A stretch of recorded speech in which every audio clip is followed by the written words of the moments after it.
Fat Incinerator. That's HEFTY to 321321. These statements have not been evaluated by the FDA. This product is not intended to diagnose, treat, cure, or prevent any disease. From the Accident Recovery Team Traffic Center, don't worry about me, I called ART.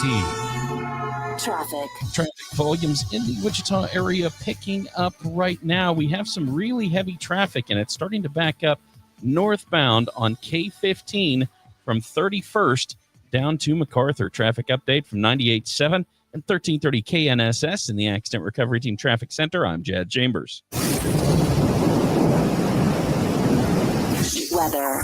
From Storm Team 12, it's a cool and quiet morning. Wake-up temperatures in the 30s, but we'll warm up a little bit more today. A high of 66 for your Veterans Day with those mostly sunny skies. Winds changing from the south to a west wind at about 10 to 20 miles an hour. We'll see those mostly clear conditions tonight. Temperatures falling back into the upper 30s. Heading into your Wednesday, mostly sunny skies. Temperatures remaining in the upper 60s. Looking at some more 70s, though. Your Thursday and Friday. That's our forecast from Storm Team 12. I'm meteorologist Halen Woolhype. Kansas fan headquarters, 7.5 and 1240 KFH Wichita, KNSS HD2 Clearwater, and Odyssey Sports Station. Hey Wichita, it's Jacob Albrock. Stay right there for the latest break. I have it. It's Sports Daily coming up next, exclusively on 97.5 and 1240 KFH. Jim Rome here with the Rome Report, and it was another wild weekend in the NFL. And there may not have been a better win than that beating Miami put on Buffalo, nor a worse loss than that curb stomping the Dolphins handed them. Look, we all know the Bills' deficiencies at this point, and that anything can happen in this league. But exactly how did that happen? You're facing an AFC Eastern opponent that you've dominated for years, who came in 2-7, having just fired their GM with both their head coach and their quarterback on thin ice, and having traded away one of their best defensive players. Hey, Bills Mafia, we know your rush defense is horrible, just as we know there are serious questions about your receiving core. But I never expected to see a 2-7 Dolphins team outclass, outcoach, outwork, and flat out just care more than your squad. Not only are you not as good as the Patriots right now, you're not even as good as the Dolphins right now. I'm Jim Rome. While retinitis pigmentosa takes Mark's vision, his family gives him hope, whether at the family business or at home with his wife and sons. He knows he's not fighting alone. For 50 years, the Foundation Fighting Blindness has funded research into treatments and cures for blinding retinal diseases, providing hope to people with vision loss. And for Mark, winning the fight means being there for his family. The Foundation Fighting Blindness. Together, we're winning. Help us end blinding diseases at fightingblindness.org. While retinitis pigmentosa takes Mark's vision, his family gives him hope, whether at the family business or at home with his wife and sons. He knows he's not fighting alone. For 50 years, the Foundation Fighting Blindness has funded research into treatments and cures for blinding retinal diseases, providing hope to people with vision loss. And for Mark, winning the fight means being there for his family. The Foundation Fighting Blindness. Together, we're winning. Help us end blinding diseases at fightingblindness.org.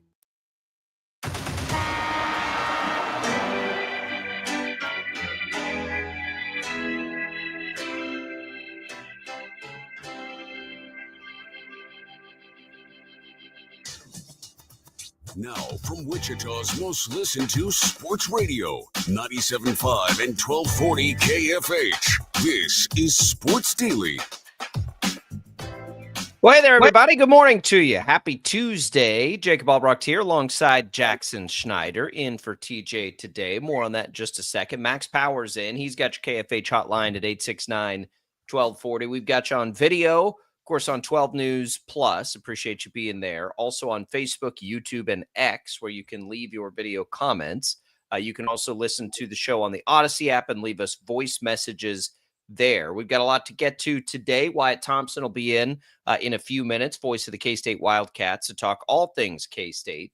We'll get to a couple of big and maybe emotional football topics. And then, of course, the basketball team off to a nice start to start the year. We'll talk to Wyatt about all of those things. We've got some contests for you today, your chance to win some great prizes. We have Monday Night Football to review. We've got a Chiefs update after the bye week for the first time from Andy Reid to get you through. It's all what's on tap, brought to you by the Wichita Brewing Company. now featuring a hot link sandwich, split seared and served in a split top bun with chips and a drink for only $9. Perfect for lunch. Hot link sandwich now available at Wichita Brewing Company. Pizza and beer made here. Jackson, good morning. How are you? I'm great. How are you? We're doing good here. The Sports Daily debut. So this is first day of third grade. Stand up and tell everybody in class a little something about you. All right. Well, I'm going to start with the obvious. I am clearly not as good looking as TJ, but I will do my best. It's debatable. I come from being able to say in radio that I have a face for radio. Nobody had to see me, but now I come up here to the big leagues and I got to show my ugly mug all over the place. So I'm going to try to do my best not to break Max's camera in here, but happy to be here and fill in just even for a day or so and have some fun. But I may sound familiar to some people here in Wichita. I do the broadcast for Newman University and their athletics and all that fun stuff as their basketball season's getting ready to start this weekend. So that's just a little fun fact about me, I guess. The voice of the Newman Jets, Jackson Schneider, world famous. Glad to be here with you. So that's fun. I'm a D2 guy, went to a D2 school. I used to do a little of that myself. I tell everybody all the time, it's the most fun thing I've ever done professionally is just calling games, man. So I'm jealous. We're glad to have you in here. Jackson will hop in from time to time with us now on Sports Daily as TJ and I need a minute or whatever. I know TJ especially it's travel season with all the teams are chasing for KWCH. So we're glad to have you in. Monday Night Football last night, the Eagles take down the Packers 10-7. I was really close to saying I've had enough and figuring out a different way to watch my TV so I could get some of these games back. And boy, I'm glad I didn't cave for that turd. 10-7, the Eagles take it. Did you watch it? Can you watch it? Can anybody watch it out there? I mean, I had out my old antenna and tried to watch through the scramble. See, that's how I watch is I have the little like $30 wall antenna mount that you can get at Walmart. And so you get all the major networks. So any major game is going to be on one of those big four, and I watch it that way. But I've been one of the lucky ones not affected by this whole debacle with YouTube TV and ESPN because I'm a Hulu guy. But maybe I'm just the weirdo that picked the wrong streaming service, but I think it's working out for now. No, you're good. I would. That's what I was going to switch it. But that, like, my favorite program on television is Red Zone on a Sunday, and you got to have YouTube. It's the only reason I have YouTube TV, to be perfectly honest with you. And I'm like, well, if I switch, and then they're ultimately going to get this figured out, and then I won't have Red Zone. So now I'm just trying to like play the middle ground, and I haven't gone and looked ahead to like all the K-State, KU, Wichita State basketball games, but it's the time of year where a lot of those are going to end up on ESPN Plus, which I do have. Of course, ESPN Plus is not the same as ESPN whatever that you have to, it's all different.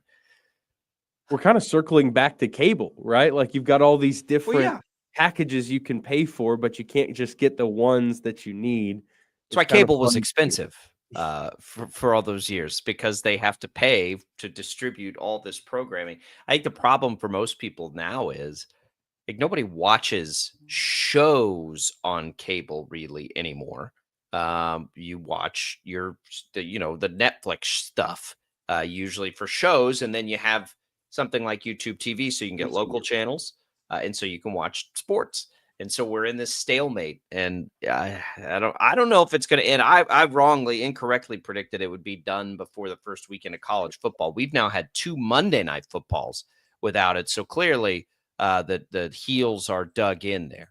10-7, Eagles take it. It was just it wasn't like there was bad weather. It wasn't anything else. You get a little over 500 total yards of offense in this one. It was just like it was boring. There weren't really turnovers. There was the one meaningful, of course, fumble at the end of the game, but quarterbacks weren't throwing interceptions. It just took offense back a few years, and I hate that kind of football. That was boring. It was a boring game. I don't know what else to say. It was a really boring football game. And you mentioned the weather. Like, the weather was fine, but both teams kind of played like it was a blizzard or something. So I don't really know. Like, they were running the ball a ton. We barely saw, the passing attack really take over for the Eagles until the end. They got that long touchdown to Devontae Smith. But, I mean, it was just kind of a rock fight without any fun. There wasn't anything fun really for the most part in that game until the little bit of drama that you had there at the end. But I was sitting there watching it thinking, hey, I get to fill in on a sports talk show tomorrow. It's going to be so exciting. And then I'm midway through the third quarter and I'm like, what am I going to talk about? Like, there's nothing that's happening here. Thank goodness Nick Sirianni was a bonehead in the fourth quarter and went for it. So we can talk about that, because that was, I'm all for being risky as a coach. That was just dumb. Like, there was no reason to do that. Either kick the field goal or punt. Was it 4th and 6? In a situation like, it's funny too, because Sirianni takes so much heat from people. You can't be bad at your job and go to 2 Super Bowls, win one of them, and so he's not bad at his job. He's good at what he does. That was bad call. And those are the kinds of things that drive people nuts with him. Like, that doesn't even make any sense. You don't have that kind of quarterback. And then you choose to throw down to A.J. Brown, who's in the middle of a very weird year anyway, who had, 2 catches on the game for 13 yards. Like, that whole thing was just bizarre. I'm not a big Nick Sirianni fan in general. Just like his antics and kind of his demeanor kind of rubbed me the wrong way on occasion. So anytime I get a chance to kind of pick him apart, I'm going to take that chance. And I completely agree with you. I mean, to, first of all, play a game like that where nothing happens and you aren't able to find any footing offensively, I would never, I guess, have the confidence that he had, I guess, which is a good thing. He's got confidence in his offense, but I would never have made the decision to go for that, because you fail and then you give the Packers at least a chance at a long field goal. And I know it didn't really go well, but why would you even play with that fire? We've seen kickers make 70-yarders this season. They won the game. There's never been a team full of more drama and questionable decisions that has the level of success that the Eagles have had over the last few years. We'll talk about the Eagles. Are they back, by the way? It's an interesting question, because, we'd like to talk contenders for the Chiefs. So we'll dig more into it. But when we come back, Wyatt Thompson, voice of the Wildcats, is going to join the show. We'll talk a little K-State hoops. We'll talk a little K-State football, including the Dylan Edwards decision. Don't go away. 97.5 and 1240 KFH.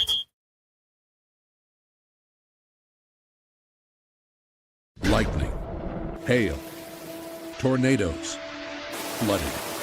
It's the worst of severe weather, and it's coming. Spring brings warmer temperatures, but also dangerous weather conditions. Stay up to date day or night with the Storm Team 12 weather app. You'll get accurate forecasts so you can plan ahead and stay safe, no matter the weather. Download the Storm Team 12 weather app, brought to you by Stutzman's Greenhouse. The future of television has arrived. Next Gen TV is here with stunning video, movie theater quality sound, enhanced voice clarity, and interactive features, all upgradable for the future. Learn more at watchnextgentv.com.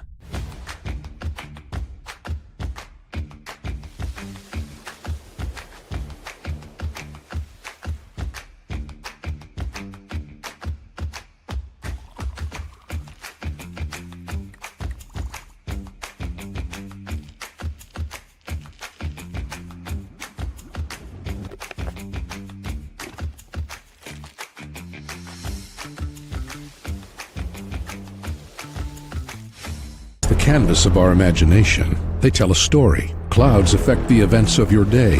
Sometimes they growl, sometimes they inspire, but they're always the messengers of nature's mood, written in the sky. Storm Team 12 understands the language of clouds. We're dedicated to decoding their message, so you know what to expect. Behind every cloud, there is a story waiting to be told. Trust Ross Jansen and Storm Team 12, alerting you first to the impact on your life. We are following a breaking update. Every day, all day, stream the stories that have you talking near and far. Whoever is behind the wheel of this bus is not stopping. From hundreds of local reporters and meteorologists spanning the country. Chaos here this morning at the UW campus. Search LNL for the all-new Local News Live streaming app.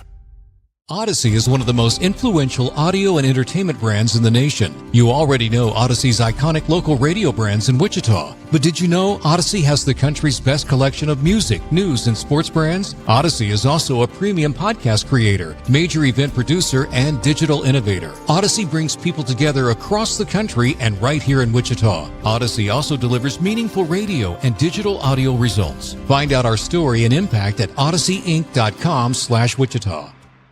Make yourself known now. 31001 in traffic pursuit. Oh my God, here. Investigate TV Plus begins with real people. We investigate stories that impact you and inspire change every day. Something is broken. Real problems. Why are they hiding it? And real solutions. My daughter was dying in front of me. What was your reaction when he said that? Investigate TV Plus, weekdays at 3:30 p.m. on KWCH. Sometimes people tell us, I don't get it, it's just tea. But let me tell you, we are so much more than just tea.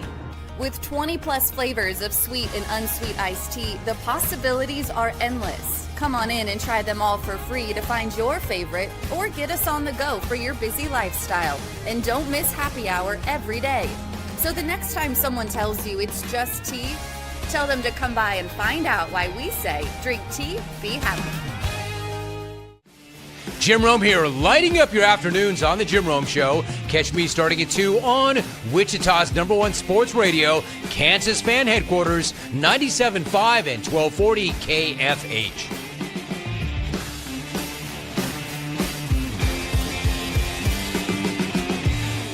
Mornings are busy. We're here to make your mornings better. We report the stories that affect you. 3 more hospitalized from contaminated apple juice just a day after the FDA issued a recall. We're here to make your mornings better. Closing east and westbound lanes of K96 for repairs. With 12 News, you're prepared for your whole day. Scattered thunderstorms across the state into the afternoon. Stay a step ahead with 12 News this morning on KWCH and KSCW.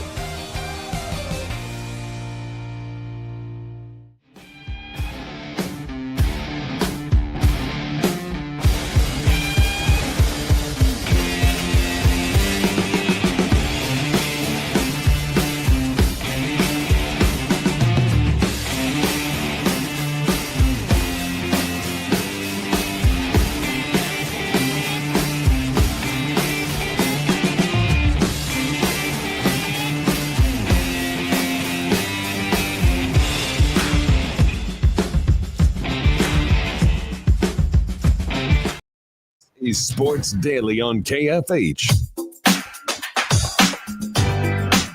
And now, digging deeper with the teams you follow, it's another Sports Daily Insider interview on KFH.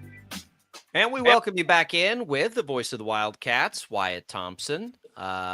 We are in the middle of, well, everything here, Wyatt. We've got K-State football in full swing.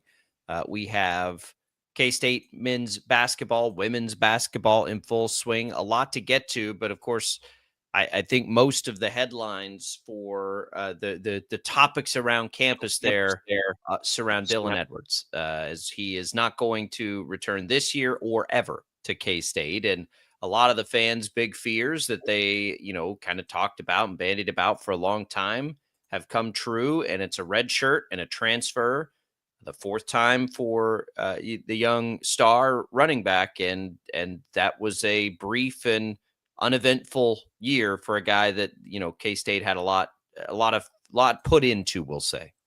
Yeah, very well said. Good to be on with you guys again. I think frustrating times for all Wildcats, to be honest with this one, because as you talked about, the excitement level going into the year because of Avery Johnson, because of Dylan Edwards, Jace Brown, those types of guys, I think the expectations were very, very high, and rightfully so.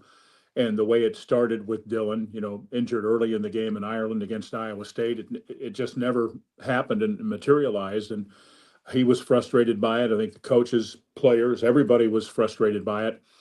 And I think I don't know that we necessarily have to rehash everything that's gone on in his life in the last couple of 2 or 3 years. It's been, sometimes pretty interesting. I think you could tell yesterday at the press conference with Coach Kleiman that he was going to make a very short statement, which he did, and that was it. He didn't want to talk about it at all. I know he's frustrated by it, but what do you do moving forward? And I think for some of the players, I'm not going to kid you, I think there's some relief that the drama is over, and now you can move on and let's work with the guys that are here. Hey, Wyatt, first of all, it's good to see you, buddy. Hey, buddy. How's it going, man? Guys, I'm filling in, and they say, guess who we're talking to this morning, but the voice of the Cats.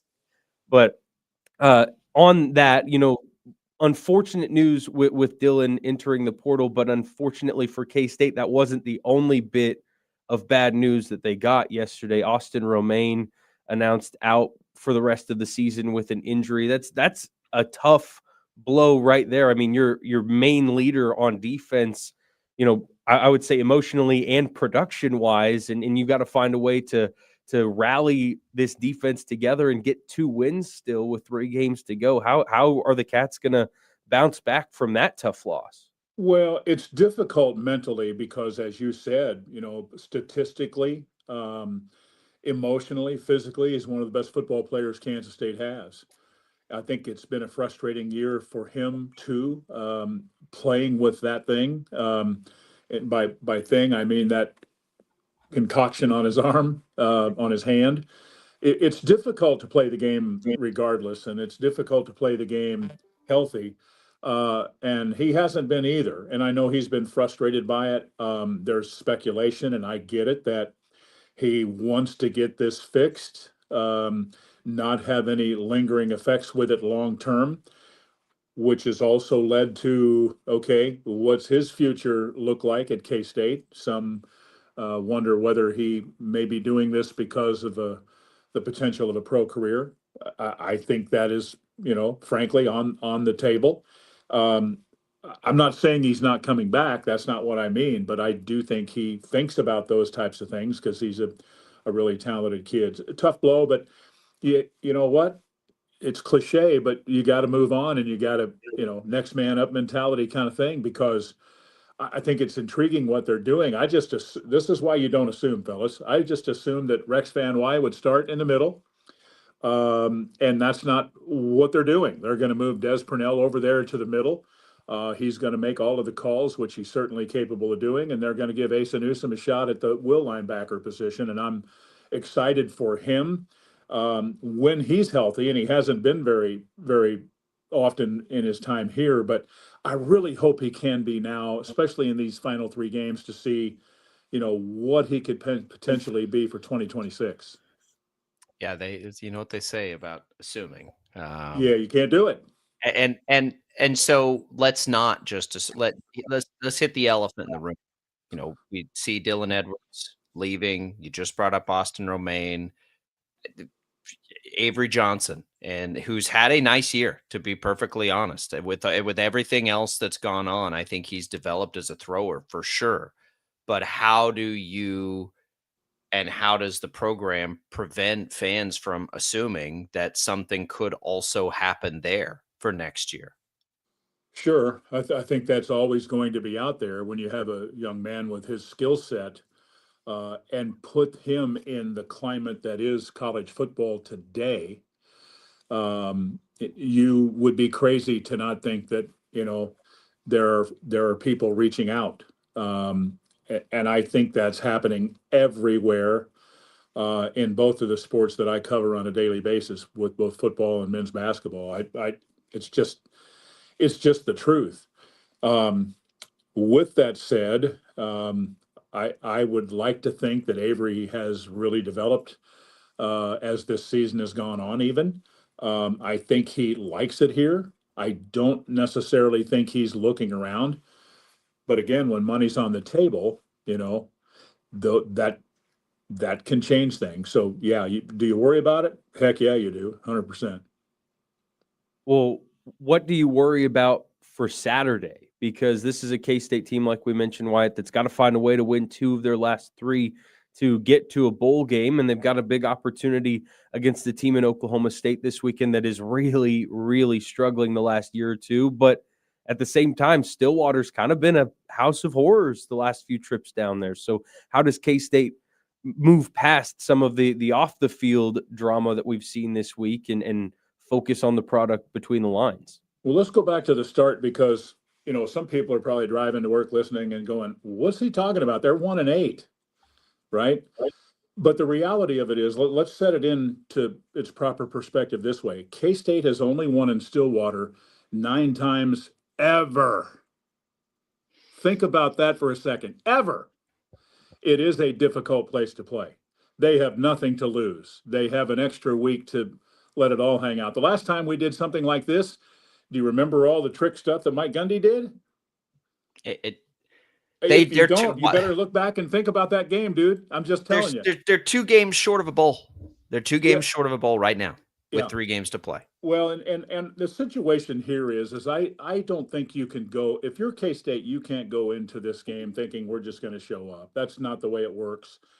Coach at his presser yesterday talked about Zane Flores, and I'll be blunt and tell you that I didn't realize that K-State, I knew that he had been here. I didn't necessarily know, how serious they were and really trying to get him here. Unfortunately for Zane, he was in the same class as a guy by the name of Avery Johnson, so he ends up in Stillwater. But he when he's healthy, he's been a good player. I said in a couple of interviews yesterday that I don't know in all the years that I've done this that I've prepared for a game where I've seen a team ranked dead last in so many categories, both offensively and defensively, as Oklahoma State is. Guys, they're really struggling offensively and defensively. Defensively, they're giving up almost 40 points a game. They're scoring about 15 points a game. There's no reason to think that they're going to win this game. And yet you better be prepared and take care of business and put a lot of doubt in their mind early. To me, it's a pretty simple thing. Go beat them at the line of scrimmage. But I learned a long time ago, thinking you're going to win there under any circumstances, you want to think you're going to win. Don't misunderstand what I'm saying. But it is hard to win there. They're right on top of you. If they're there, that's another factor. How many people will actually be there on Saturday morning at 11 a.m.? I don't know that. But I just know 9 times ever is not very many. And this is a big game for K-State from my perspective. It certainly is. And I did want to kind of go back to something, Wyatt, with this weekend and with Avery. I was doing some looking because you hear some chatter, Avery gets mixed reviews about his performance. And I think he's done more than what's been asked of him over the last couple of seasons as a starter. But he's quietly 2 touchdown passes away from tying Will Howard for the K-State all-time record of passing touchdowns. I mean, for a kid to face the criticisms that Avery has faced over the last couple of years, and now the off the field drama of losing a primary weapon in the backfield, how does he continue to and one of his best friends from right here in Wichita? A very good point. I mean, how does he push past that and try to lead K-State with a great performance again, not just to set a record, but to, again, get a huge road win that's been hard to come by in Oklahoma? Well, you bring up, I think, a pretty interesting topic because let's put Avery and what he's done into perspective. You mentioned he's just a couple away from Will Howard. He's done that in 30 games. Will Howard played closer to 45. That says a lot. I think he has been really productive. Did he play his best game a couple of weeks ago against Tech? No. But I think under the duress which he was operating all day, I thought he did a pretty good job. They were moving him all over the place. He was scrambling around trying to save his neck, trying to make plays. I thought he did a really pretty good job, both running and throwing. He's been a different guy since that Arizona game on Friday night, fellas. We've talked about this, right? I mean, we just have. I like the way he continues to grow as a player, as a leader of the team. You can see it being around it every day. And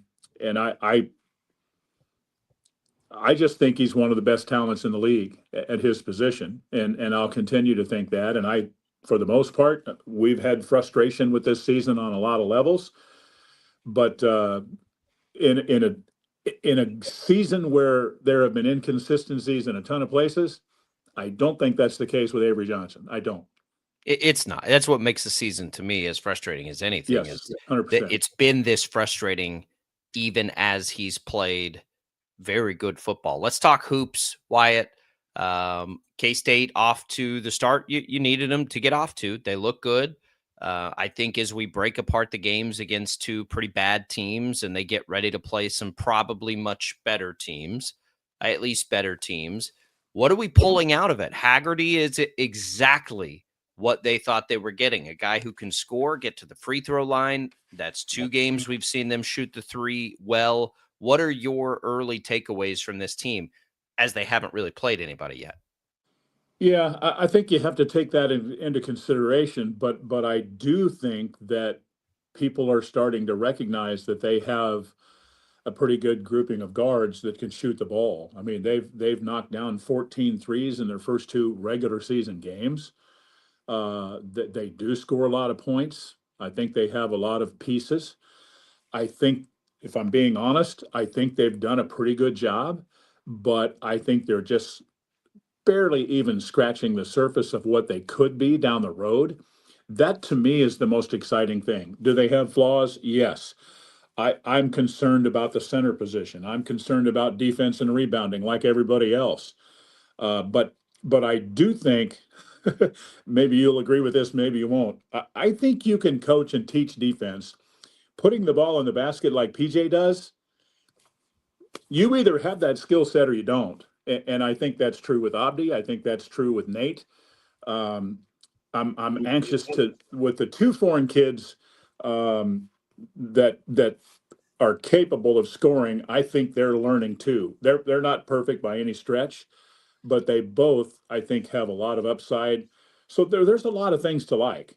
Are there a couple of 2 or 3 things to be concerned about? Sure. But one thing that happened the other night that I loved to see, and I've talked about this kid a lot, but David Castillo can really help in a backup point guard role position because of his abilities.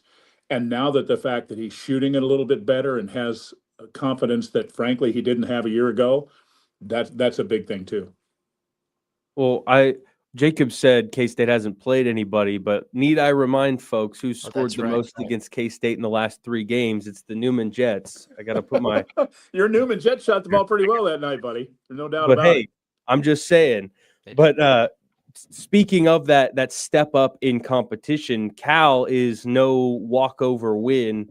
You know, they haven't had a ton of success basketball wise the last several seasons, but they're going to be quite the challenge on Thursday night, and they play a little up tempo as well. So, you know, it could be a bit of a track meet coming up in a few days.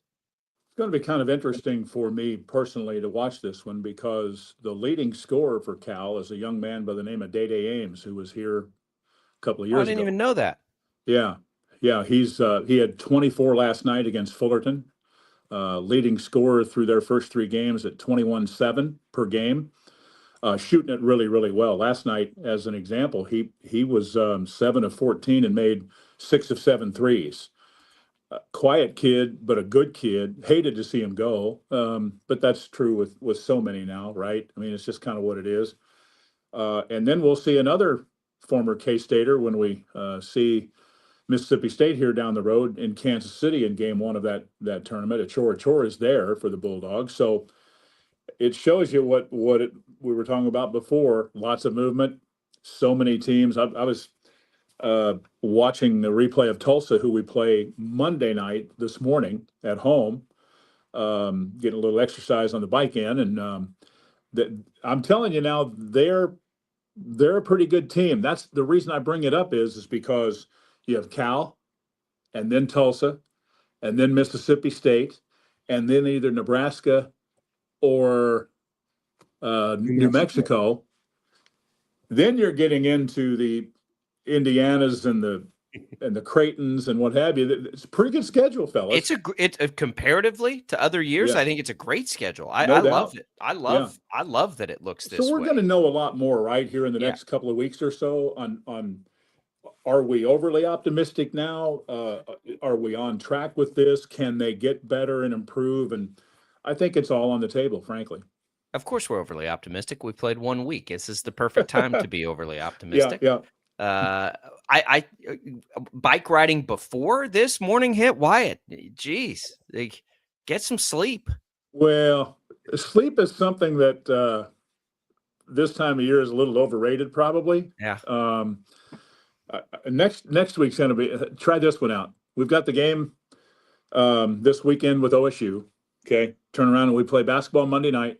Have a coach's show Wednesday night, Thursday and Friday night in Kansas City of next week, and then we fly to Salt Lake Saturday morning, do the game, and then fly back with the team. That's the plan.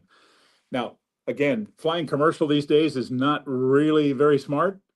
That's my little dig at the whatever. Luck. Anyway, and if the weather's bad, then we'll have somebody fill in for us Friday night, and we'll go with the team Friday to Salt Lake and see how it goes with the Utes. So lots on the table in the crossover season. You guys know that. Goodness gracious. Prairie Fire coffee, that's for sure. Yeah, Prairie Fire coffee. Thanks to Prairie Fire for keeping us fueled up here. Wyatt, 7:00 Thursday is the basketball game. You mentioned the coaches show. That'll be tomorrow night at 7:00. You'll hear both right here on KFH. We are looking forward to both. We appreciate it. And in the middle of all your travels, we'll talk to you again next week. I'm looking forward to that. Nice to see you guys. Good talking to you. There goes Wyatt Thompson, voice of the K-State Wildcats. A lot of good stuff. Man, what a time for K-State. You're a K-State guy. Are you a K-State grad, Jackson? I'm actually a KU grad, funny enough. You can get into whole weeds of my sports fandoms and history another time, but it's a whole long ordeal. Okay. All right. It's an interesting time there in Manhattan for football. Boy, they better get 2 more wins in these next 3. We're coming right back. It's Jacob Albrock, Jackson Snyder. Thanks to Wyatt Thompson. Don't go away.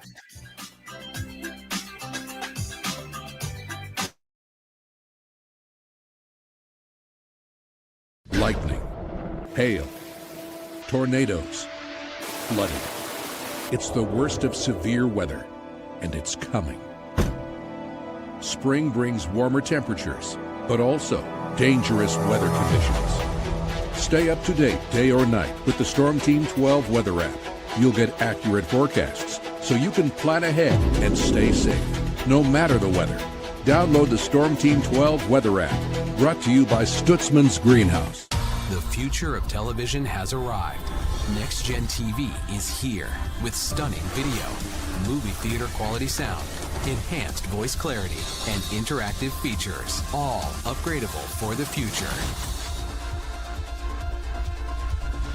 Learn more at watchnextgentv.com.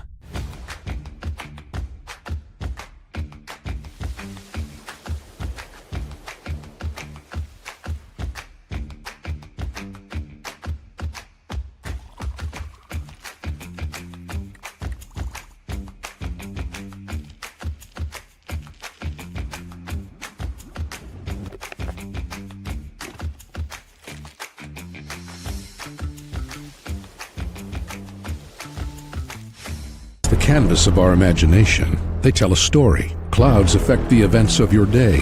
Sometimes they growl, sometimes they inspire, but they're always the messengers of nature's mood, written in the sky. Storm Team 12 understands the language of clouds. We're dedicated to decoding their message, so you know what to expect. Behind every cloud, there is a story waiting to be told. Trust Ross Jansen and Storm Team 12, alerting you first to the impact on your life.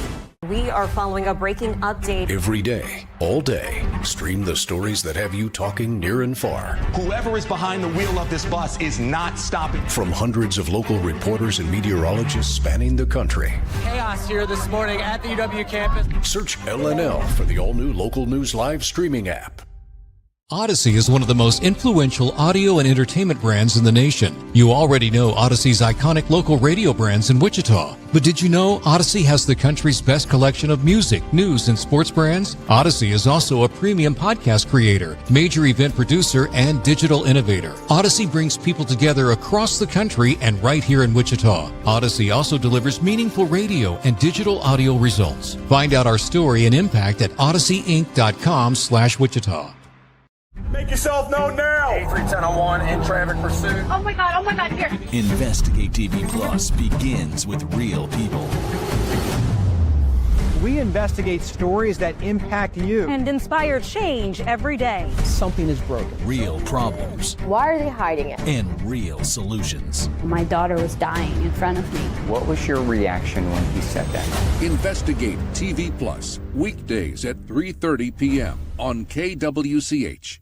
Sometimes people tell us, I don't get it, it's just tea. But let me tell you, we are so much more than just tea. With 20 plus flavors of sweet and unsweet iced tea, the possibilities are endless. Come on in and try them all for free to find your favorite or get us on the go for your busy lifestyle. And don't miss happy hour every day. So the next time someone tells you it's just tea, tell them to come by and find out why we say drink tea, be happy. Jim Rome here, lighting up your afternoons on The Jim Rome Show. Catch me starting at 2 on Wichita's #1 sports radio, Kansas Fan Headquarters, 97.5 and 1240 KFH.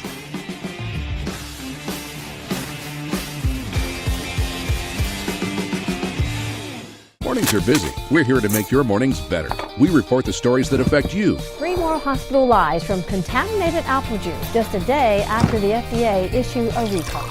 We're here to make your mornings better. Closing east and westbound lanes of K96 for repairs. With 12 News, you're prepared for your whole day. Scattered thunderstorms across the state into the afternoon. Stay a step ahead with 12 News this morning on KWCH and KSCW.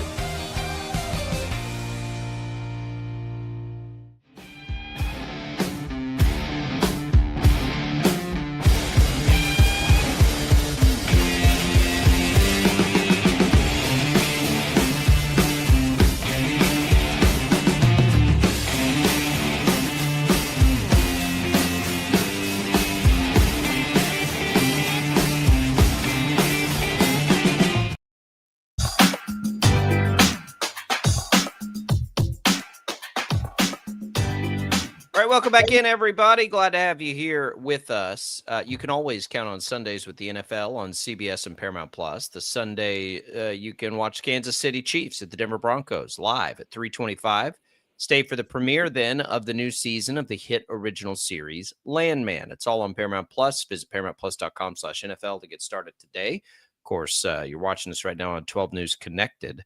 12 News, KWCH will host that Chiefs Broncos game. Always exciting. You can see us, TJ and I believe this week on our pregame show before the NFL on CBS begins.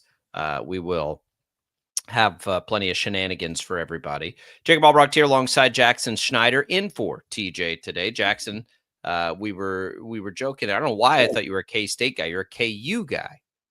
So I'm gonna divide and people are going to hate me right away. So I am from Lawrence originally.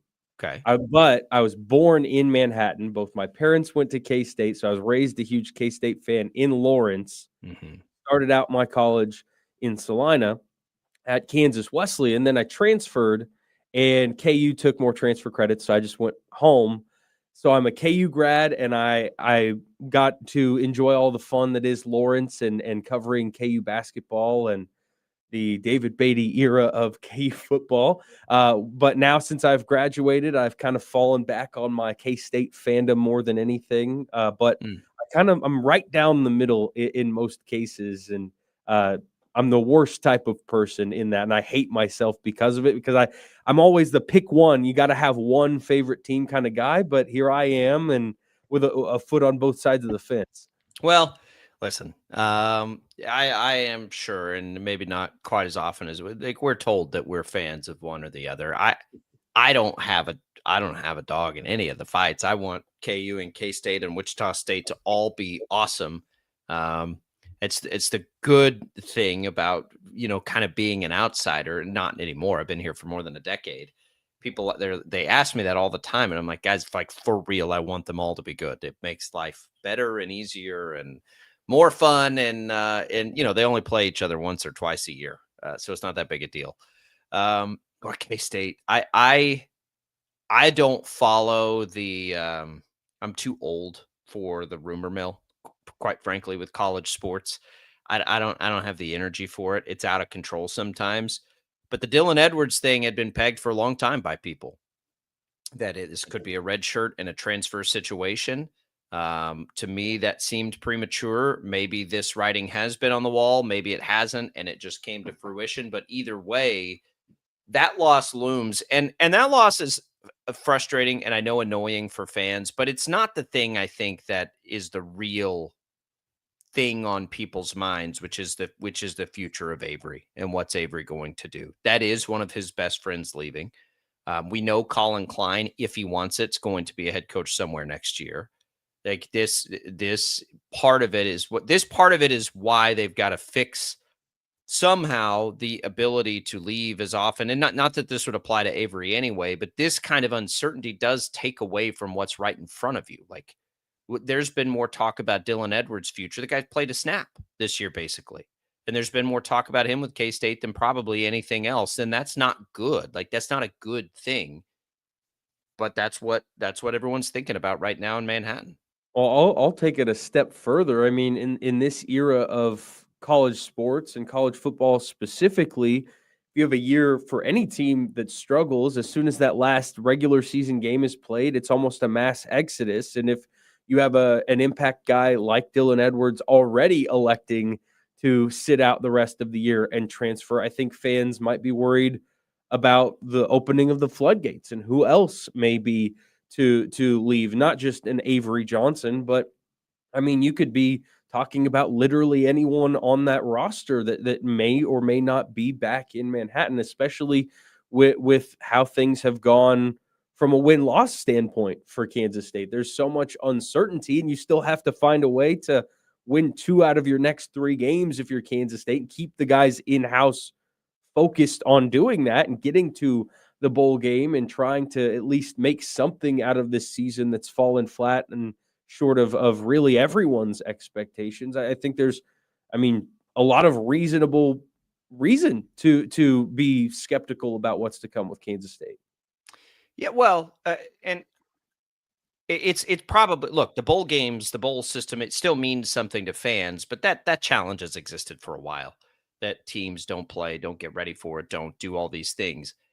So that part of it, like, okay, like the question is, are you going to be able to keep Avery? And look at you can either be scared of it, you can either roll over and let it, like, or you can do what Texas Tech did and go figure out a way to use it to your advantage, to figure out a way to do what TCU did a few years ago when it played in a national championship game, and you can go capitalize on it the same way. Nobody's saying that you can't. So I just don't want it to take away from the final 3 games of the regular season for K-State. There are seniors on this team. There are a lot of things that matter for this team. There are all kinds of things. I think Avery Johnson wants to continue to play well and develop as a quarterback. And so I just don't want it to all take away, but it's all we're going to talk and think about, whether it's, publicly here or in the back of our heads, is like, it's November 11th. And all that's been on our minds for a long time now is, why do you think Avery Johnson's going to be back next year? What's going to happen with Avery next year? Like, that's all we can think about. That's all we talk about. Or Dylan Edwards. Dylan Edwards going to transfer out of the program. Like, that's it. That's all we think about. And rightfully so. I would say, though, for K-State fans, even if, and it's a very large if, Avery Johnson decides to go elsewhere next season, you can bet your big paycheck that he's going to be doing everything he can to get K-State 2 or 3 more wins the rest of this regular season, because it's an audition. And for any player on the rest of the K-State roster the rest of this way, it's an audition. They want to put good tape out there. They want to win. They want to be successful. If they're going to try and go elsewhere, or if they want to prove their spot to step into a bigger role next year in place of someone that's going to leave. Everyone in that locker room is going to have something to prove over the next 3 weeks or so and try to earn their spot, be that in the locker room in Manhattan or in a locker room somewhere else. They've got 2 wins to get to a bowl. We talked about this with Kansas last week. That one slipped through their fingers. They didn't get it done in the game that you felt like they had the best chance to get it done. Now they need another win on a tougher schedule. The good news for K-State is, and I know why I didn't want to look past Oklahoma State, but you got to look past Oklahoma State. I mean, it's Oklahoma State. They've been awful this year. And then you still have Colorado, who's, I think, playing a little better, probably in a trip to Utah. So they need 2 of those. It's not a shoe-in for sure. But I'm so bummed that our college football season has come down to KU and K-State desperately trying to get to 6 wins to go to a bowl game. That's a kick in the pants. It's such a bummer.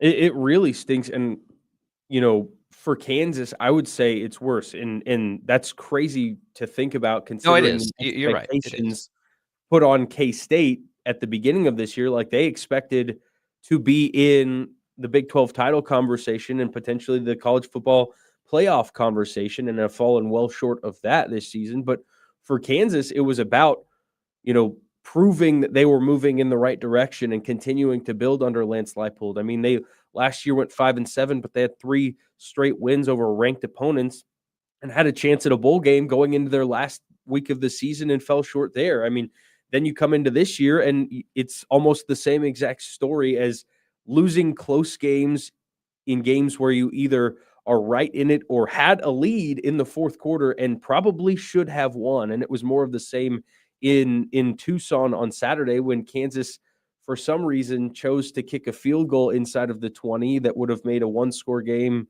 a one-score game. And if you look at the final score, Arizona put up 24 points. It wouldn't have made a difference because they couldn't get off the field to end the game. It's just more of the same, where Kansas is in their own way preventing their success and preventing their chances at a bowl game. And I honestly think, Jacob, it's quite the uphill battle to get there because KU's got a significantly tougher end of their season than Kansas State does.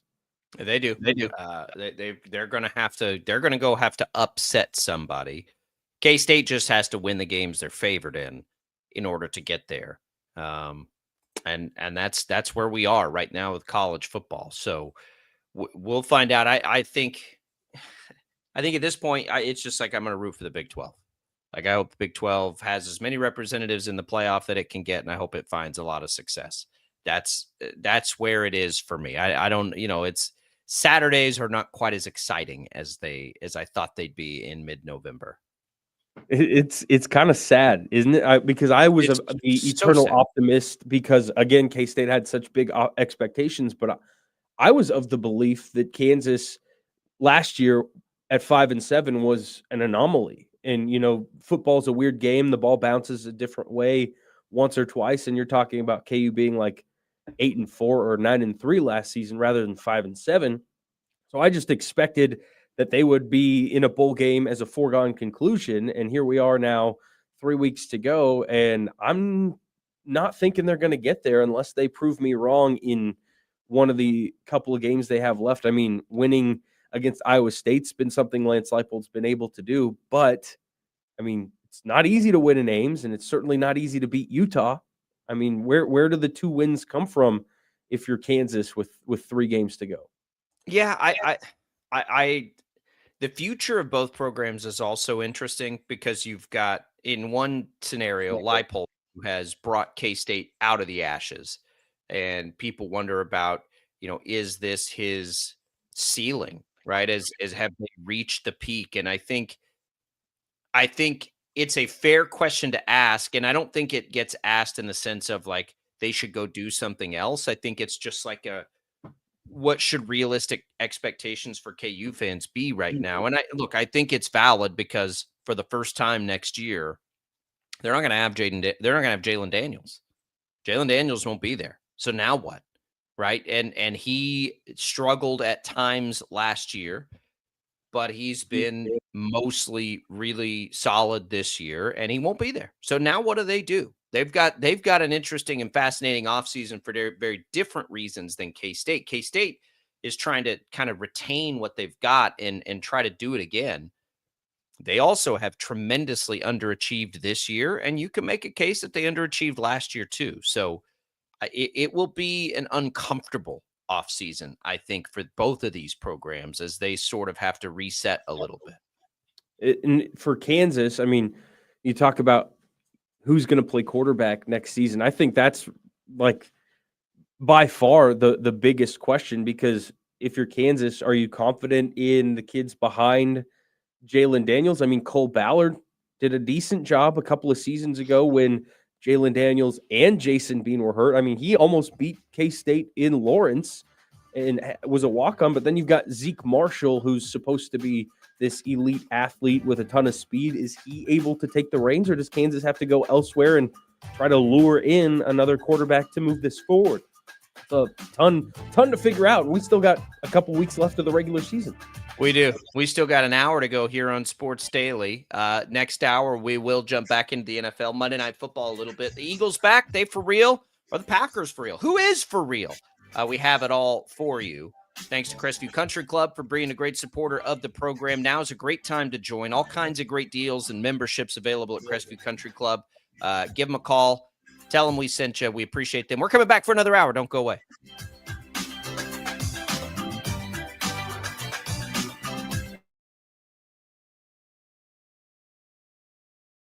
Lightning, hail, tornadoes, flooding. It's the worst of severe weather, and it's coming. Spring brings warmer temperatures, but also dangerous weather conditions. Stay up to date day or night with the Storm Team 12 weather app. You'll get accurate forecasts, so you can plan ahead and stay safe, no matter the weather. Download the Storm Team 12 weather app, brought to you by Stutzman's Greenhouse. The future of television has arrived. Next Gen TV is here with stunning video, movie theater quality sound, enhanced voice clarity, and interactive features, all upgradable for the future. Learn more at watchnextgentv.com.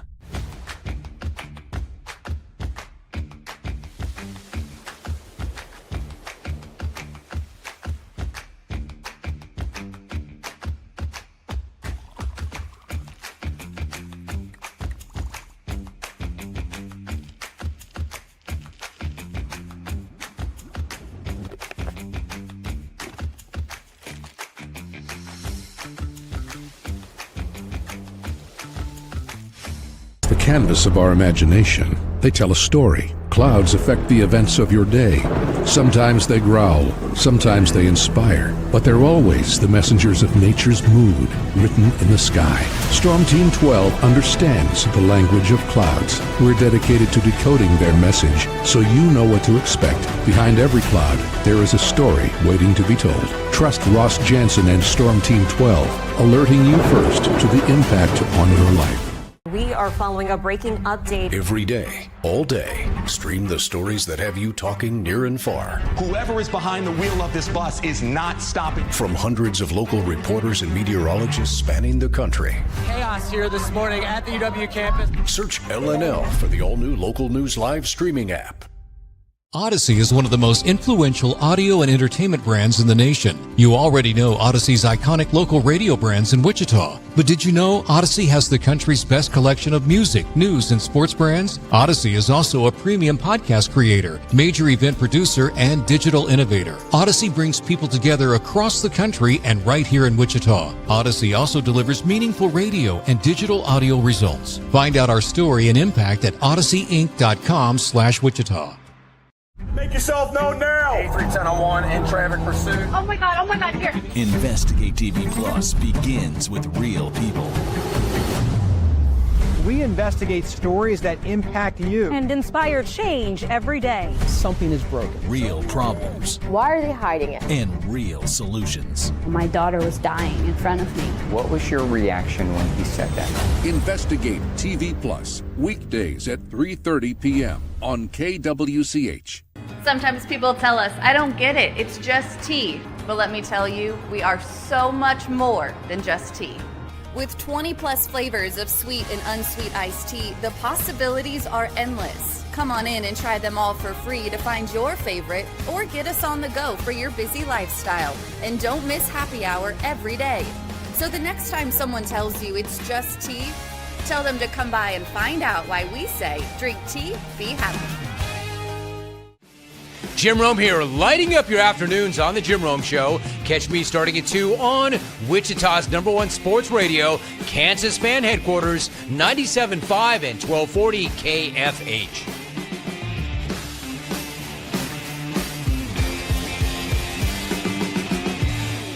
Mornings are busy. We're here to make your mornings better. We report the stories that affect you. 3 more hospitalized from contaminated apple juice just a day after the FDA issued a recall.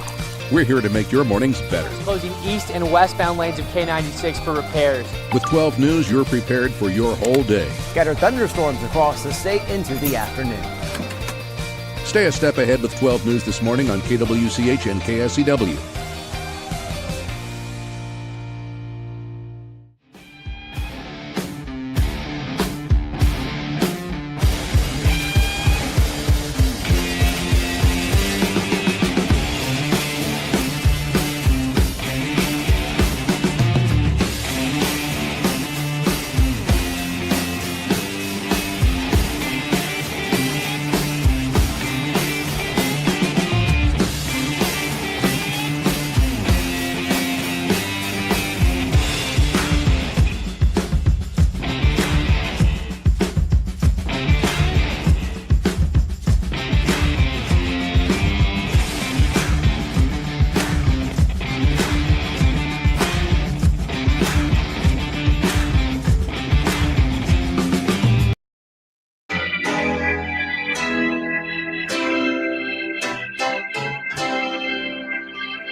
Now, from Wichita's most listened to sports radio, 97.5 and 1240 KFH. This is Sports Daily. All right, welcome back in, everybody, to Sports Daily. Another hour here. Jacob Albrock, Jackson Schneider in for TJ. Max Power producing. Max has the hotline at 869-1240. We've got the video streams available for you to chime in, Facebook, YouTube, X.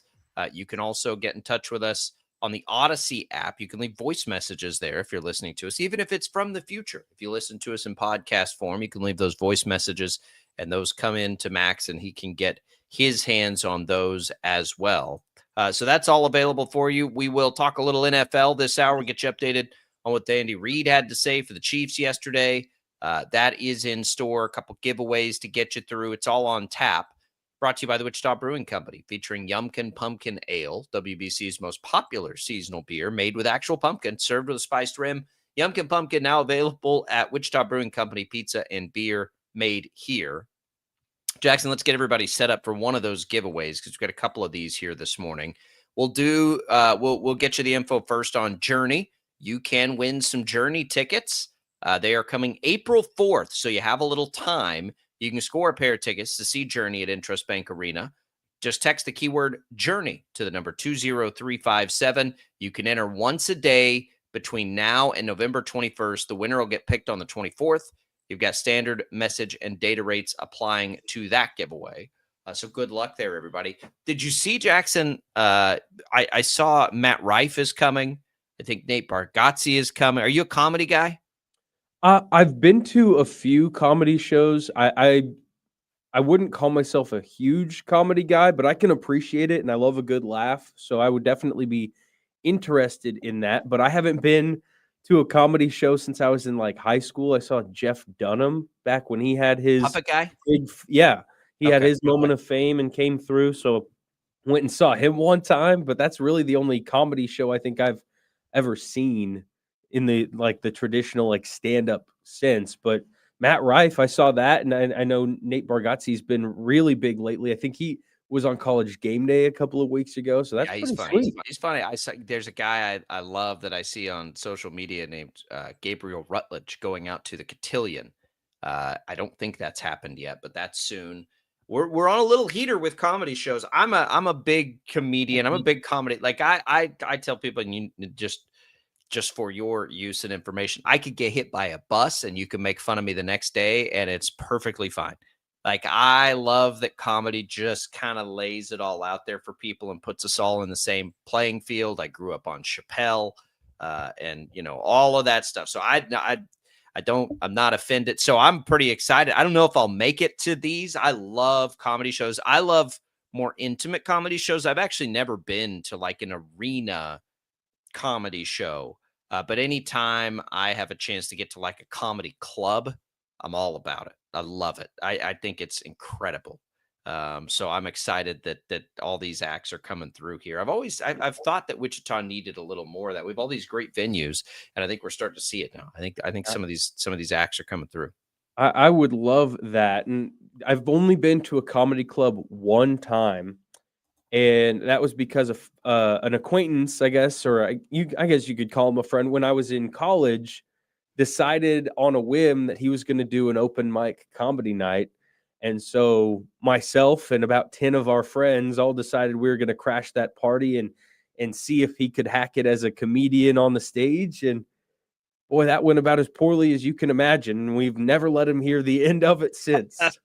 That's bold. Yeah. That's a bold move. Wow.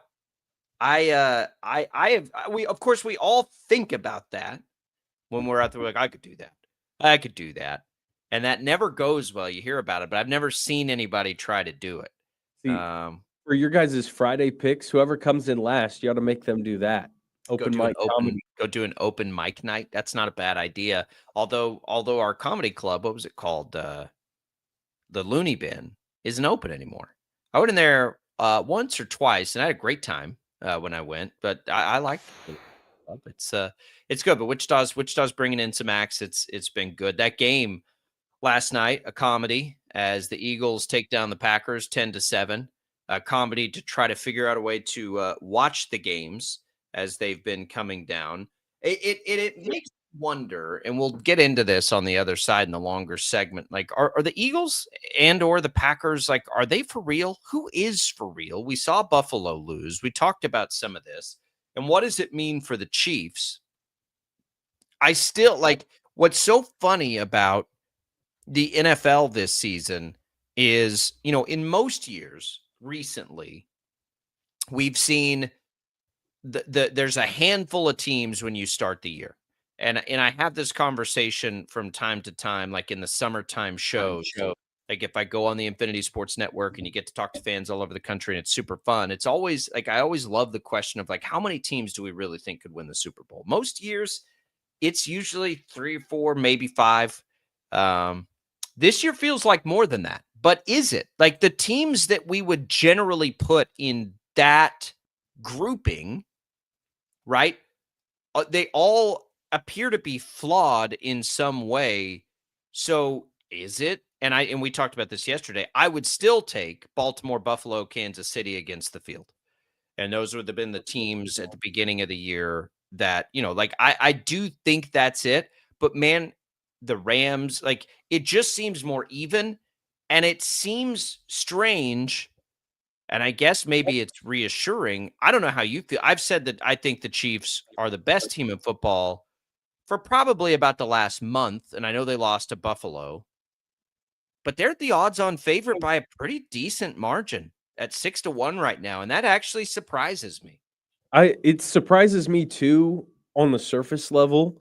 But then you have to kind of think about like the Chiefs dynasty, right? Like we've seen the Chiefs lose at home on Christmas to the Raiders and then rip off a bunch of wins and go on the road and end up winning a Super Bowl. So clearly Vegas is not going to count Kansas City out until they are dead on the floor. But my thing with the NFL right now is you're right. Like you could probably toss out 8 or 9 different teams and tell me they could win the Super Bowl. And I would at least entertain that argument, which is probably double what we'd normally see. But the crazy part is if you look at the standings, and especially in the AFC right now, I mean, the top 3 teams all at 8-2, the Colts, the Broncos, and the Patriots, I'm not scared of any of those teams. None of them are winning a Super Bowl. Like that. That's no what offense, I mean. Max. Like, you could make the argument, and I would hear it out.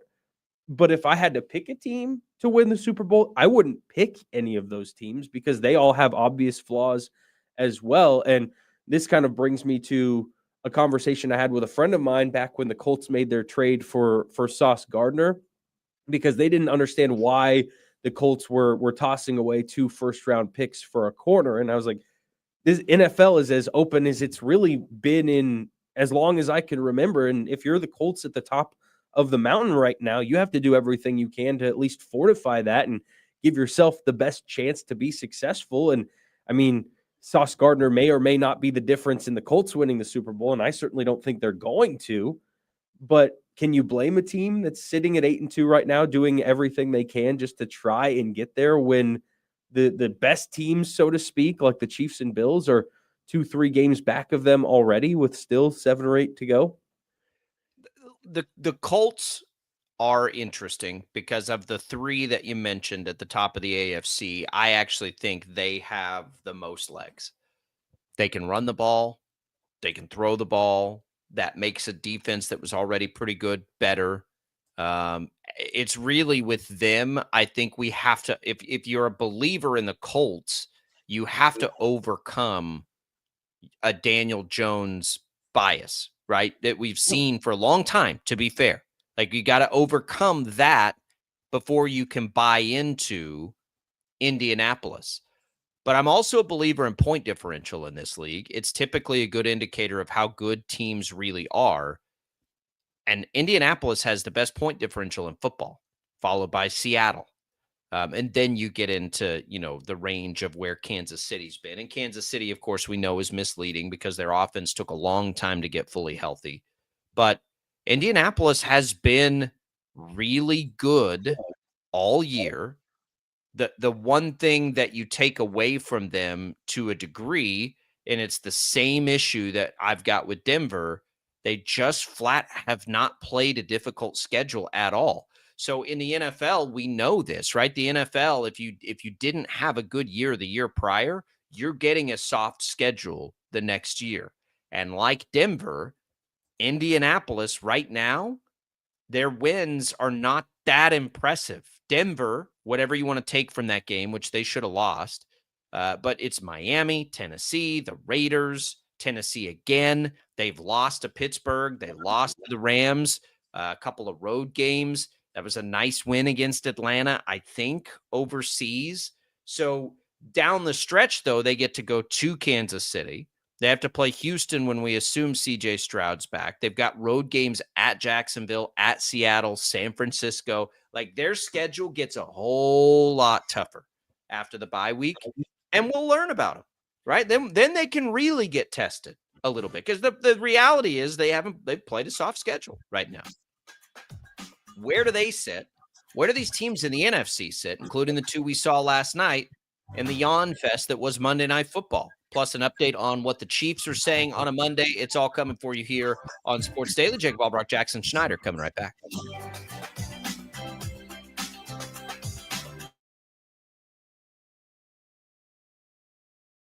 Lightning, hail, tornadoes, flooding. It's the worst of severe weather, and it's coming.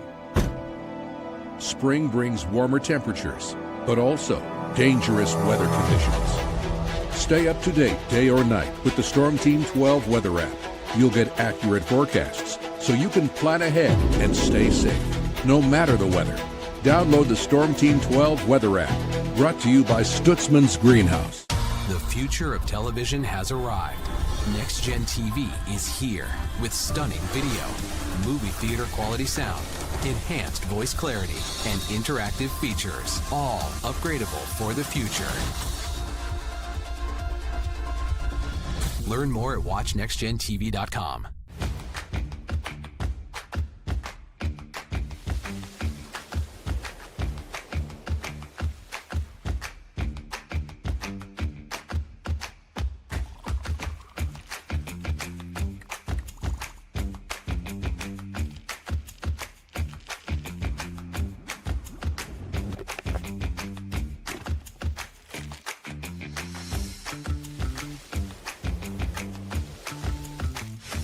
the canvas of our imagination. They tell a story. Clouds affect the events of your day.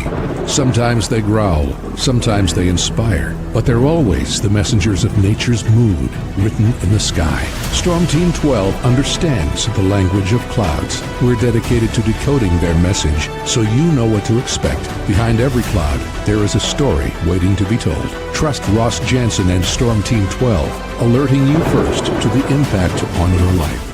We are following a breaking update. Every day, all day, stream the stories that have you talking near and far. Whoever is behind the wheel of this bus is not stopping. From hundreds of local reporters and meteorologists spanning the country. Chaos here this morning at the UW campus. Search LNL for the all-new Local News Live streaming app. Odyssey is one of the most influential audio and entertainment brands in the nation. You already know Odyssey's iconic local radio brands in Wichita. But did you know Odyssey has the country's best collection of music, news, and sports brands? Odyssey is also a premium podcast creator, major event producer, and digital innovator. Odyssey brings people together across the country and right here in Wichita. Odyssey also delivers meaningful radio and digital audio results. Find out our story and impact at odysseyinc.com/Wichita. Make yourself known now. 31001 in traffic pursuit. Oh my God, here. Investigate TV Plus begins with real people. We investigate stories that impact you. And inspire change every day. Something is broken. Real problems. Why are they hiding it? And real solutions. My daughter was dying in front of me. What was your reaction when he said that? Investigate TV Plus, weekdays at 3:30 p.m. on KWCH. Sometimes people tell us, I don't get it, it's just tea. But let me tell you, we are so much more than just tea. With 20 plus flavors of sweet and unsweet iced tea, the possibilities are endless. Come on in and try them all for free to find your favorite or get us on the go for your busy lifestyle. And don't miss happy hour every day. So the next time someone tells you it's just tea, we say, drink tea, be happy. Jim Rome here, lighting up your afternoons on The Jim Rome Show. Catch me starting at 2 on Wichita's #1 sports radio, Kansas fan headquarters, 97.5 and 1240 KFH.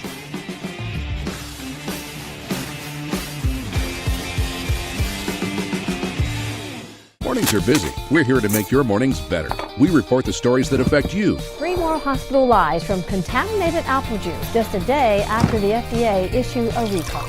We're here to make your mornings better. Closing east and westbound lanes of K96 for repairs. With 12 News, you're prepared for your whole day. Scattered thunderstorms across the state into the afternoon.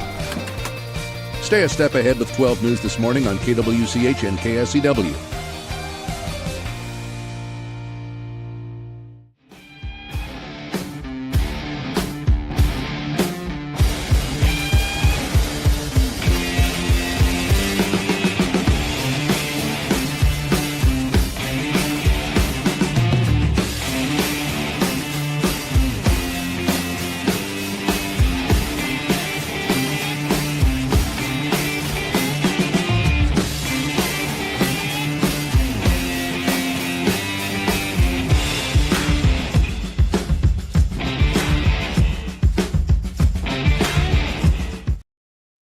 Is on KFH.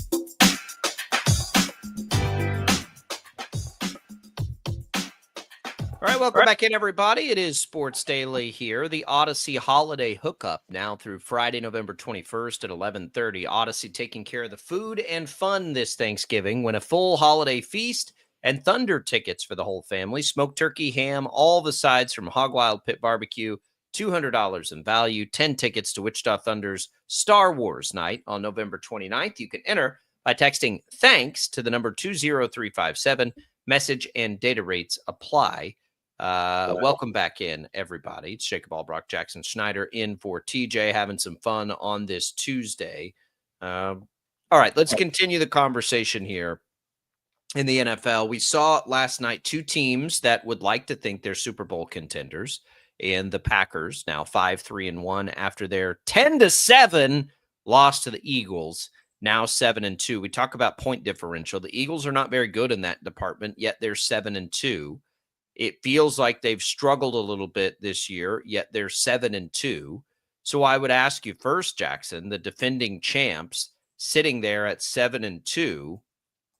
How real are they? It doesn't it feel like they are struggling? We talked about the Colts and how they haven't beaten anybody. Meanwhile, the Eagles have wins against Dallas, at Kansas City, against the Rams, at Tampa when they were much healthier.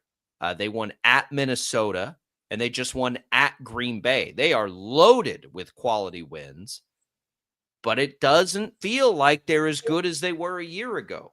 It doesn't feel that way, but I'm going to tell you, I would be a lot more confident in the Eagles than any of the other teams we talked about before the break. I mean, they just won the Super Bowl, and they did it in dominating fashion. They have one of the best running backs in the NFL. They have several very talented wide receivers, even though they've had to deal with some drama because of that this season. Their hang up for me is still their quarterback, who was the Super Bowl MVP. I mean, that's the thing is he's been good enough when it matters. Jalen Hurts has, but I still don't really trust him all that much. But I'm going to tell you right now, I think this is very comparable to the year the Chiefs went back-to-back and won the Super Bowl over the 49ers. They kind of sleptwalked through the regular season at times and had to go on the road in the playoffs to get back to the Super Bowl.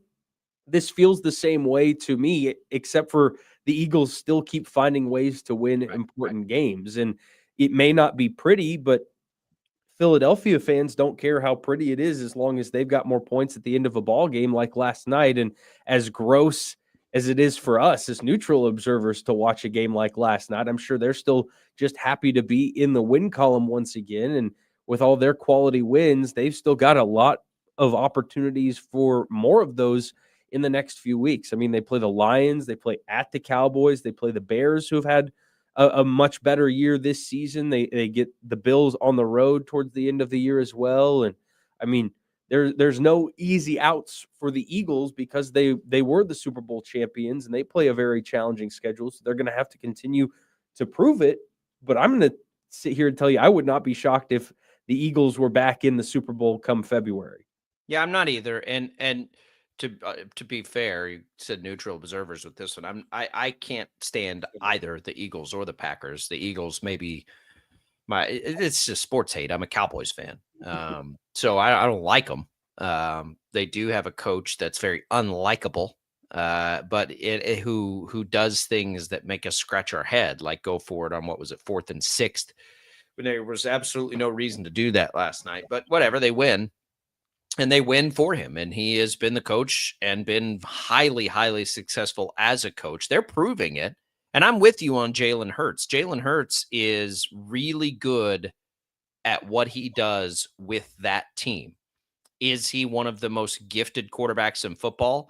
I mean, I don't think any of us think that, but it's okay. Like, he gets it done. And that's that. They are in good shape because the division that they play in looks like crap.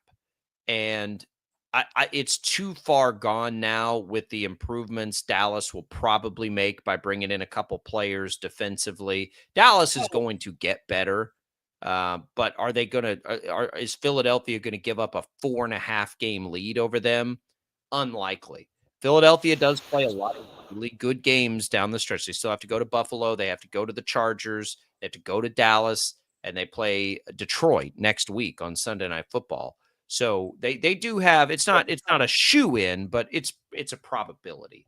Let me ask you this, and I know you're a Cowboys fan, so don't mean to upset you. Oh, you here. can make fun. I'm not upset. I knew this was happening this year. We're all good. Even like hypothetically, let's say the Eagles lost every game the rest of the season and they go 7-9.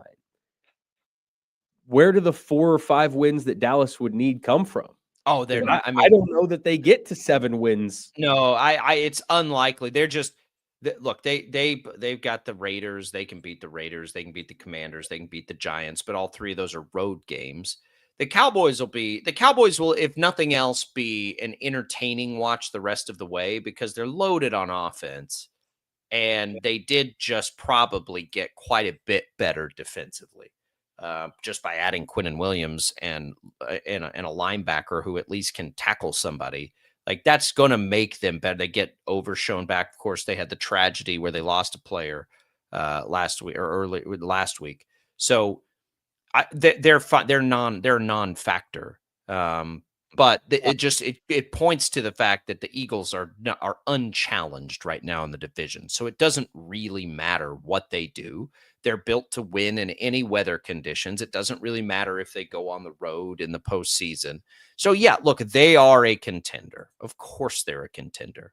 Are the Packers, who everybody, the Packers, they're just, like that. What a great, brilliant move to go bring in Micah Parsons. What a wonderful, smart thing. Because now let me give you a little backstory. I think the Cowboys made a tremendous trade there, just for clarity's sake. But the Packers, you never trade that kind of talent. Of course they'll give up 2 firsts.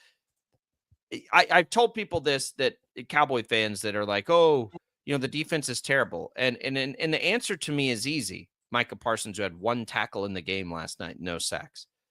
The answer to me is easy. What would the Cowboys' record be if Micah Parsons was on this team? Probably exactly the same, right? Be the exact same. It would have not changed their record 1 iota, and they're going to go pay that guy $50 million.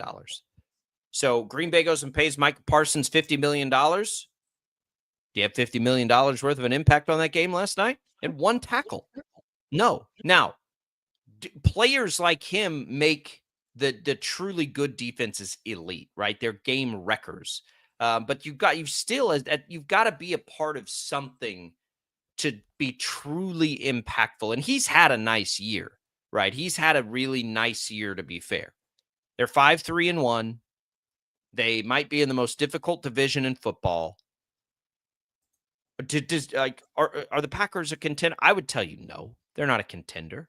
I don't think the Packers are a contender this year to win a Super Bowl.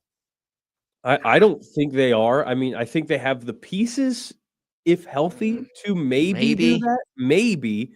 But the offense, to me, is where the issues lie. I mean, you can talk about Micah Parsons and not really being a huge factor right now, but the Packers' 3 losses have all come against teams that they've held to 16 points or fewer.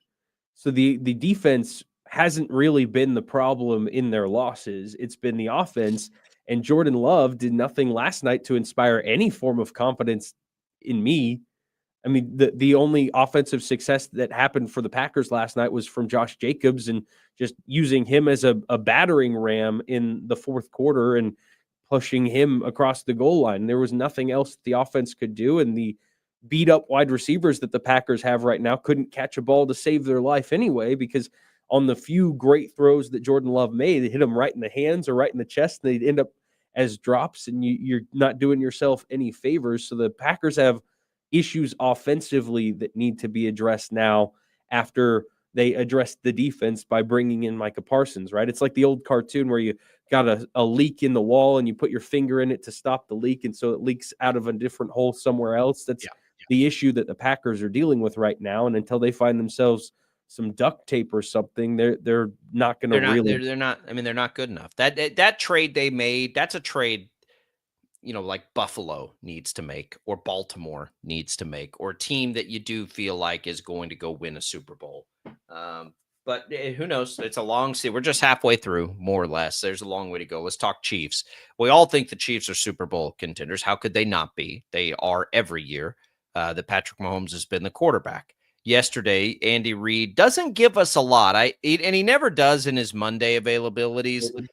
I was hoping to get just a little bit more clarity on Josh Simmons, and whether he's. I think, and I still think he's going to start and play Sunday. Andy Reid would not commit to that, and it was. And the interesting part is, like, when asked about Jawan Taylor's injury, he made that seem like, yeah, he's fine. He'll be there. Excuse me. He didn't come out and say that about Simmons. And he could have. It's obviously a different situation. Simmons has been gone for a while, but he came back at the beginning of the bye week. He will have had 2 full weeks to get whatever back into shape. I mean, that's almost a preseason, right? At this point. Why wouldn't he be available? Why wouldn't he start at left tackle? I guess becomes my question. So here's where I wonder, because where does the discipline come in, right? Because if you were gone from work for almost a month with zero warning, zero like information given, you just like didn't show up for 4 weeks, there would be some sort of repercussion in the work. Maybe is work 5-4 clinging to a playoff hope?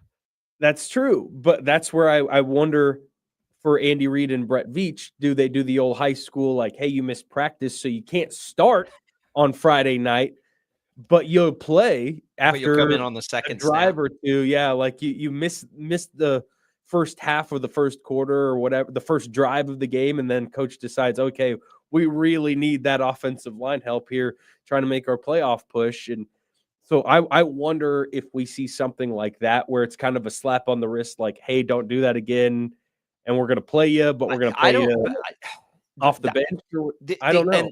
And maybe if it was a different circumstance, but this was, by all accounts, him handling a very delicate and sensitive family situation. And we got to throw the disclaimer out because people are so sensitive. Like, we can talk about Josh Simmons, the football player, and compartmentalize and walk and chew gum at the same time. I am very hopeful that whatever the reason is in his family that he needed to leave got solved. And that's obviously more important. He's also a football player, and we're here to talk about football. So I think had the circumstances been a little different, maybe that makes some sense. But then at the same time, Andy Reid talks about how much they and his teammates care about him as a person. So it doesn't feel like a spot where discipline. The only reason you could maybe see that is because you're saying, hey, we really appreciate Jalen Moore and the way that he's filled in, and we don't want to just take that job away from him. But the reality is their offensive line got flat dominated against Buffalo. And they're about to go up against the best pass rush in the NFL in Denver. You've got to just put your best guys out there. Every snap that he doesn't play, that somebody else gets beat on, or that you don't play your best player is a potential snap Mahomes gets hit, which is not okay. Well, Rick made a good point here on the comment section on YouTube about not being about discipline, but who did he practice against for 4 weeks? All the other players were off of last week because of the bye, but that's a good point. I mean, is he in game shape or has let's say Simmons missed 3 games because of injury. Okay? 3 games because of injury, and he comes back at the beginning of the bye week fully healthy. Are we having this conversation? I mean, what do you need to do? You're either physically in good shape or you're not. And 2 weeks is almost a preseason. Our preseasons are 3 weeks long now. So he came in and started right away in the preseason. We know he can play the position unless he, over the time gone, just like got out of shape for some reason, which again seems really unlikely. Why would you not play your best guy in that spot in a game you have to win when he directly impacts the thing that your opposition is the strongest at? I think he plays. And I don't know why they won't just say he plays. Maybe because maybe they do want to see him at least one day at practice, which doesn't come until Wednesday. And that's fine. I'm okay. I'm okay with it. I'm okay with it. Rick saying they bring back players slow from injury, but he's not coming back from injury. He's not hurt. Like physically, he's not, like nothing happened physically. He's there. Like he's healthy and he's there. So it would tell me that he's out of shape, which is a problem if he's not starting the first snap on Sunday. We talked about one way of high school thinking of just like the slap on the wrist, sit out a drive kind of suspension. Does Andy Reid try to use the other high school football coach tactic by just playing mental warfare and saying, well, we don't like with the media? Sure. Absolutely. Like, yeah, he does that every week. Like, does that really make a difference for Sean Payton in his preparation? Not knowing whether it's going to be Josh. Yeah, that's a good point. Or not. Like, does that little bit of a curveball make any impact at all? I don't know. I certainly wouldn't think so, because you'd think they're probably preparing the same regardless. But I can't lie, it would make a difference to know who you're preparing against, to watch a little bit more film, maybe if you're that Broncos defense and trying to figure things out. Maybe, just maybe, that's why. But as far as I'm concerned, you might as well just be upfront, because there hasn't been anything upfront about this whole situation in general. And I think that's played into a lot of the speculation. And again, I respect and totally understand the privacy of the family matter, whatever it was for Jeff two different Simmons. things. It's fine. But if people knew exactly what the issue was, maybe there'd be a little bit less question, just because you could.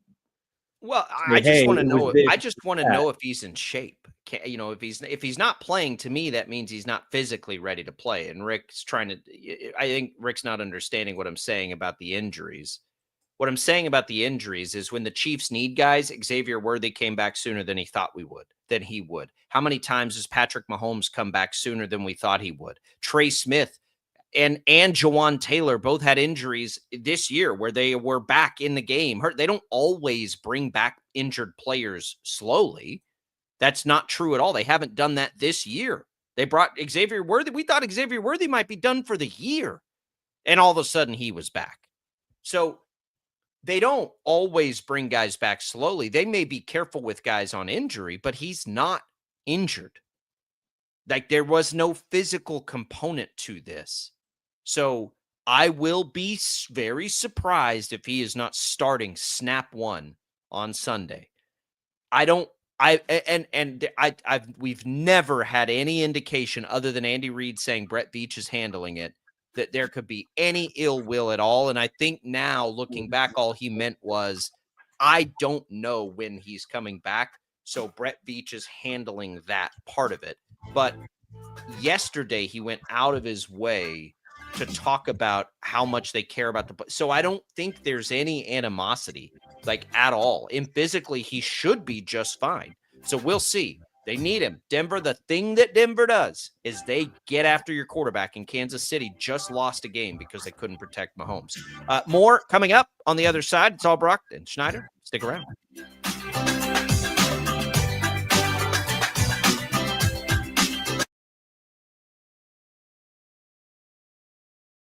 Lightning, hail, tornadoes, flooding.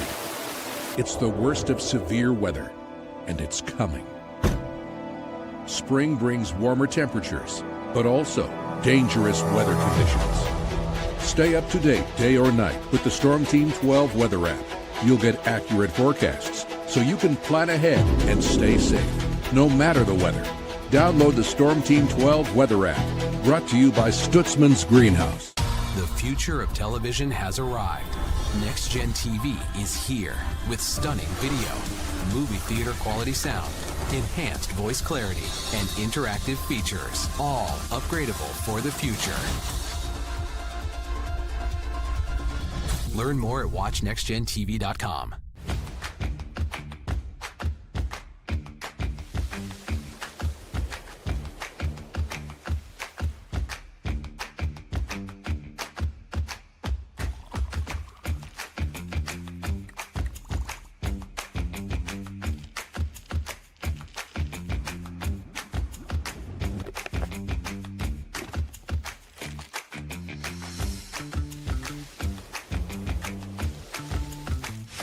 The canvas of our imagination. They tell a story. Clouds affect the events of your day.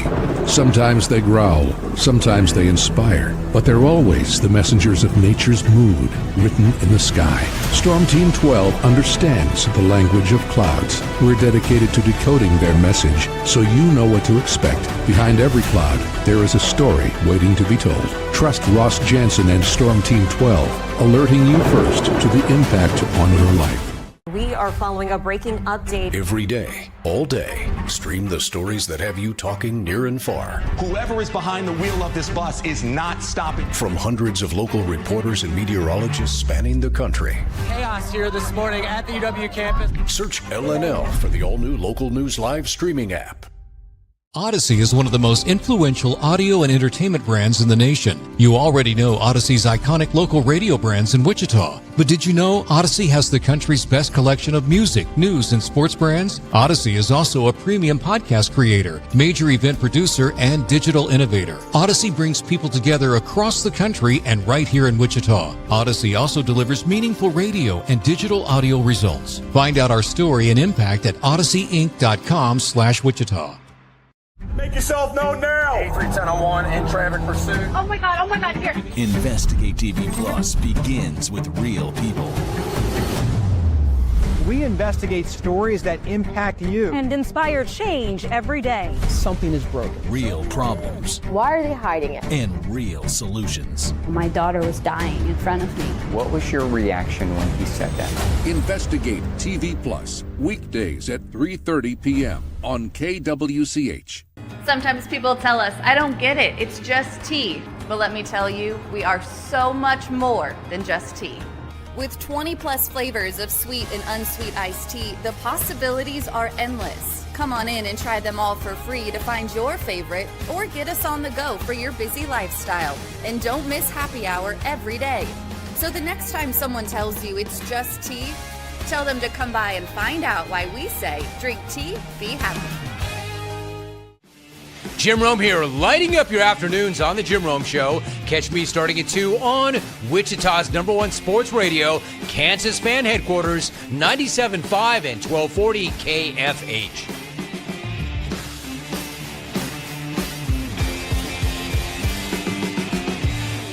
Mornings are busy. We're here to make your mornings better. We report the stories that affect you. 3 more hospitalized from contaminated apple juice just a day after the FDA issued a recall.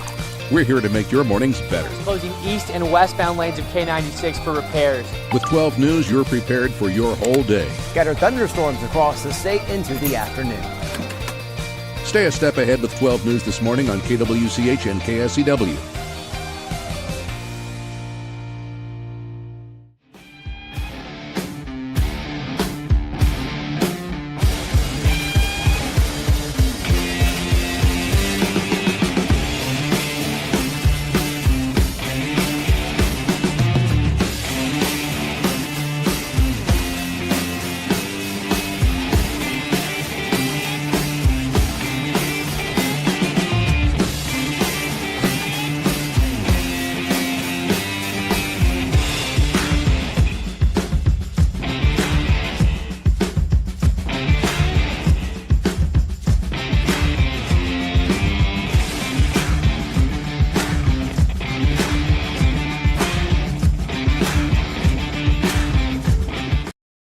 Sports Daily is on KFH.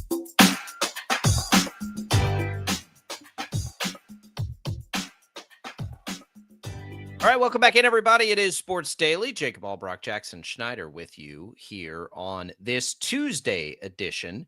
Lots of good stuff coming in. Want to make sure we have everything covered today. I think we do. One final giveaway for you. We will give away some HTO. You can text to win there, a free cup of iced tea, more than 25 flavors to choose from. You can enter that contest. These will be good for East Wichita, West Wichita, or in Derby. You can text the keyword T to the short code 20357. You can enter once per day, message and data rates apply. College basketball tonight, Jackson. KU. You're a KU follower. We all are. This will be a very interesting year for the Jayhawks, I think, especially early in the year. They lose to North Carolina. I hope there's not overreaction to going to Chapel Hill and losing a game that you played well at half. KU is going to have to survive a season. They play tonight against A&M Corpus Christi. They're going to have to survive the growing pains of largely putting everything on the shoulders of a freshman and a sophomore who didn't really do much last year offensively and couldn't stay on the court. That is going to be the KU season.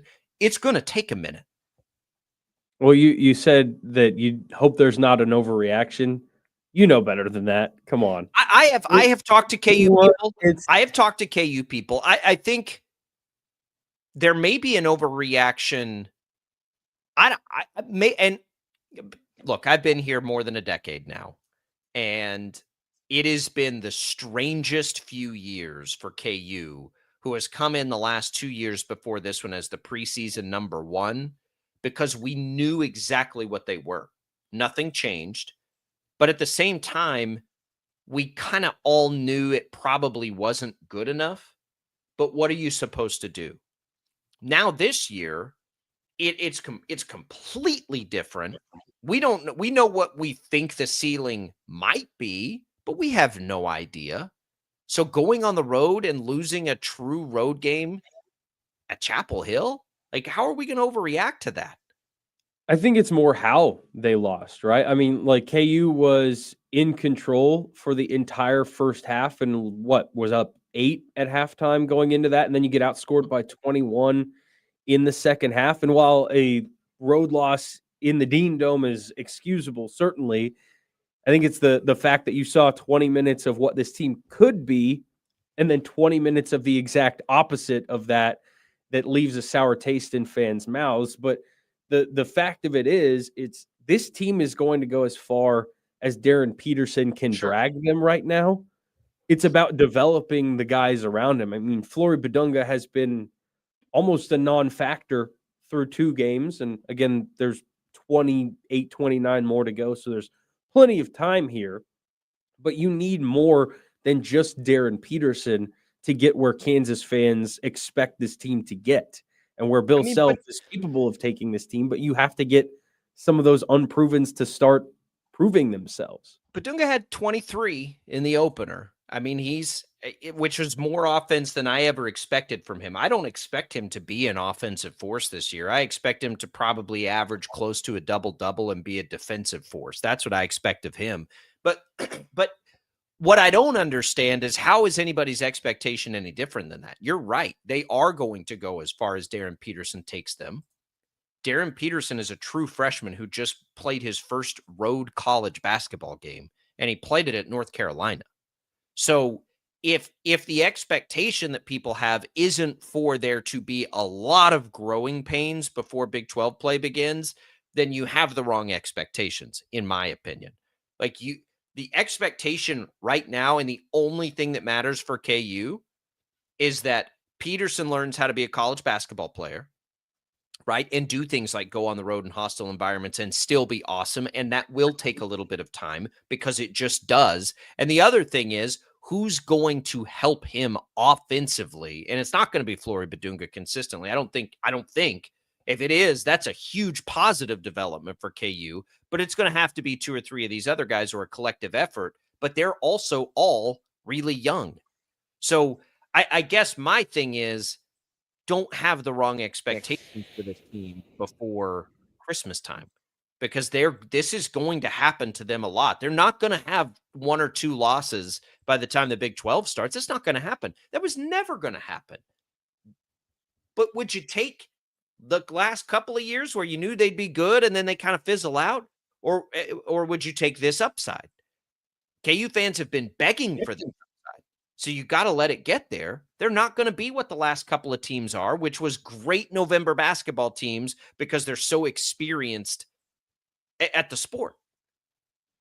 I think that's a great point, because thinking back to the last couple of years, KU started a season and it never felt like they got better than that. Right. Ever. That was they Right? peaked at the beginning of the year.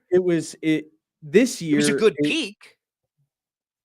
But when you get a head start and everyone else catches you by January 1st, that's a problem. But I think you're exactly right. It's going to have to come from proving some of these young talents right. I mean, Cole Rosario, there were tons of raves about him and Bryson Tiller and what these guys can become around Darren Peterson, and getting El Marco Jackson back. I mean, there's plenty of potential, but it's up to Bill Self to do what he's done many times throughout his career, but not in the last few years, and that's make his roster improve over the course of the season. It's certainly not going to get any easier, because I had to refresh myself on the rest of KU's non-conference schedule, and you're talking about playing Duke in Madison Square Garden a week from tonight, and then you're playing a week after that in Las Vegas against Notre Dame and Syracuse and probably one other Quad 1 team, and then you host UConn on December 2nd, and you go to Kansas City and you play Mizzou, and you go to North Carolina State. I mean, this schedule is a gauntlet that Bill Self put together. They're going to have to learn quick. And I'm not going to be surprised if KU has 4 or 5 losses. I mean, I've had it at 4 or 5 all year, but I don't really care. Yeah, I think that you're fine. You would like to come out on the winning side of that and build up an incredible resume, right? But those are learning opportunities. KU's record in the non-con is going to have zero impact on how good this team's ultimately going to be. This is not, and again, this I guess goes into the expectation. This is not the year where KU needs to sit around the top 15 for an entire, like, it's not like it was the last couple of years where every loss is annoying, right? Because this was the preseason number 1. They have all this experience. You don't think they should ever lose a game. Boy, that is not the case this year. It's just not. Like, they just have to be getting better. They just have to have Darren Peterson to continue to develop and be the star we've already seen him be. I think the chances, if he's healthy, of him being that are almost, I would, like, he's going to be a star. It's now what else can happen with the rest of the roster. We know Badunga's potential. It oozes at us. He is as physically gifted as anyone that's walked through those doors. What about these seniors that have come in, right? What about Dawson and White and Melvin Council? Like, what about these older players who, that's where it's going to have to come. That's where Bill Self's magic is going to have to happen. He's got to acclimate a bunch of new faces to get in there, learn their roles, and bring that floor way up. Because we know the ceiling is high. Right now, it feels like to me that the floor is also super low. So it's all of these other guys, not the young ones. They all got to learn how to play college basketball. You got to get those older guys to raise your floor up. Like, and how do you do that? Well, no matter what happens with Pete, like, we're going to be the best defensive team that takes the floor every single time we play. That's what we didn't see in the second half against North Carolina, but that's what has to develop. And that's a Bill Self thing that almost always does. So, but it doesn't happen in week 1. I think they're going to have 4 or 5 losses before the Big 12 starts. And I guess maybe my expectations are different than the masses, but to me, that is very realistic and reasonable and fine. It's not even a big deal. The good news for KU fans is one of those 4 or 5 losses is not going to happen tonight. Yeah, I think they're not going to have much to worry about. No disrespect to Texas A&M Corpus Christi, but I think KU's a 25, 26 point favorite, if memory serves me.